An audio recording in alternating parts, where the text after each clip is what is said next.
का हो ए भौजी? अरे का हो? अरे कैसन घरवा में फुसुर फुसुर होत रहल हो? अरे का बताइए देवर बबुआ। बतावा। सुना पूछते हैं तो बतावत है हो। बतावा बतावा। अरे जोनहरी के बाल लइका कौआ सुनत है ना? सुनत है। अरे जोनहरी के बाल लइका कौआ बलमा मोर लौआ के तरह से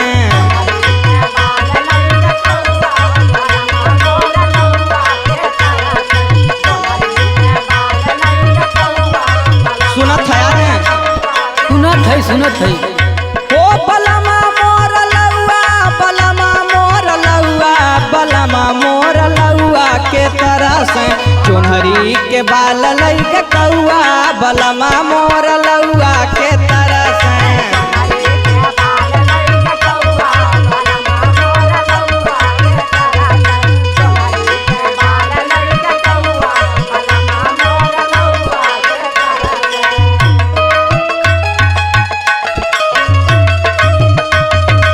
का कैलू हो?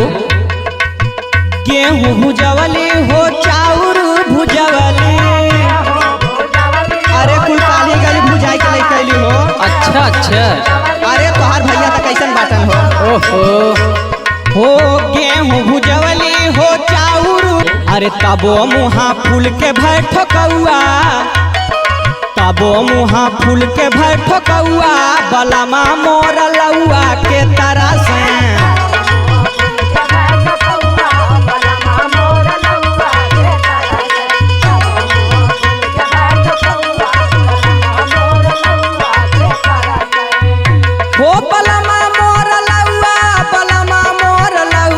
सजना मोर लौआ के तरह से तबो मुहा फूल के बैठो कौआ बलमा मोर लौआ के तरह से।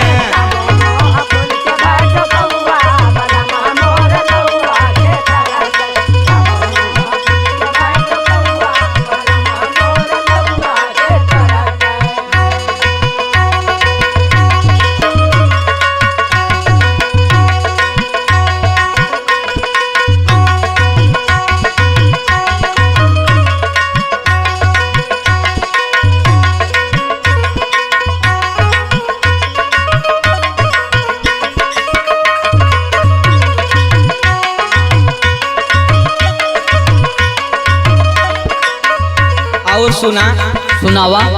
हो कहली कि ले आई बजा के खरीद हो।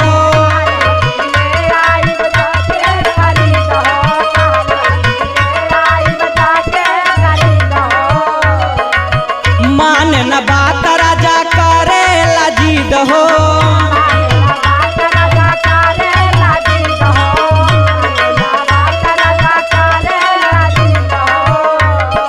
कहे निकाला के ना मोलौआ।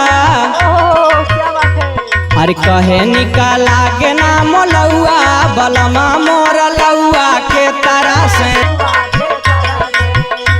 ओ बलमा मोर लौआ बलमा मोर लौआ सजना मोर लौआ के तरह से।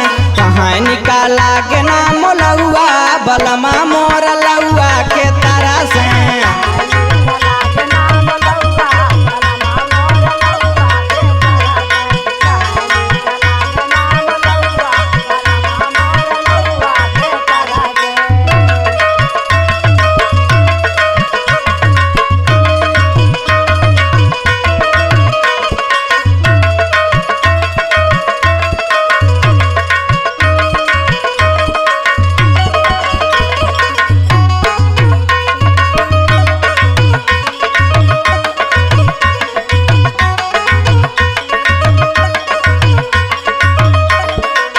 सुनाऊ रे देवर बबुआ।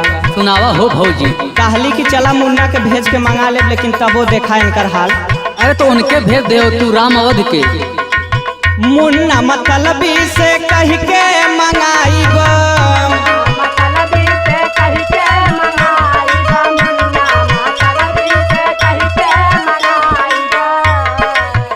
ऊ नहीं लई हन त नैहर से लाइब।